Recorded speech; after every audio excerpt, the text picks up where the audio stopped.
Hello everyone, আসসালামু আলাইকুম। কেমন আছেন সবাই? আশা করি সবাই ভালো আছেন। এনআরটি ফার্মস অ্যান্ড এগ্রো লিমিটেডের নতুন একটা ভিডিওতে আপনাদের সবাইকে জানাচ্ছি স্বাগতম।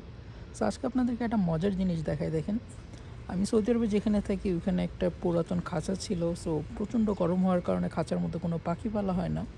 বাট আমি সকালবেলা প্রত্যেকদিন যে কাজটা করি, বাইরে কিছু খাবার দিয়ে রাখি, যার কারণে দেখেন আশেপাশের যত কবুতর আছে সব কিন্তু আইসা পড়ছে আস্তে আস্তে।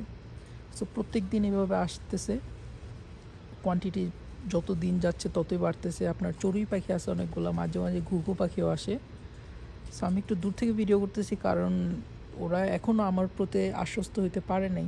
তো ফার্স্টের দিকে কী হতো, আমি বের হইলে ওরা সব উড়াল দিয়ে চলে যেত, বাট ডে বাই ডে ওরা ট্রাস্ট বিল্ড করতেছে। সো একটা দুইটা করে নিচে নামলে দেখা যায় প্রত্যেকটা আস্তে আস্তে সবগুলো নামা শুরু করে। এই যে দেখেন চড়ুই পাখিগুলো আসা শুরু করছে। এখানে প্রচণ্ড গরম, না হলে কিন্তু আমরা এই ঘরটার মধ্যে পাখি বা কবুতর যে কোনো কিছু পালতে পারতাম। আর বাইরের কবুতরগুলো জানি না এত গরমের মধ্যে কীভাবে সারভাইভ করে, বাট সৌদি আরবের এই কবুতরগুলো কিন্তু অনেক পরিমাণে হিট সহ্য করতে পারে। সেখানে খাবার দেওয়া আছে, পানি দেওয়া আছে।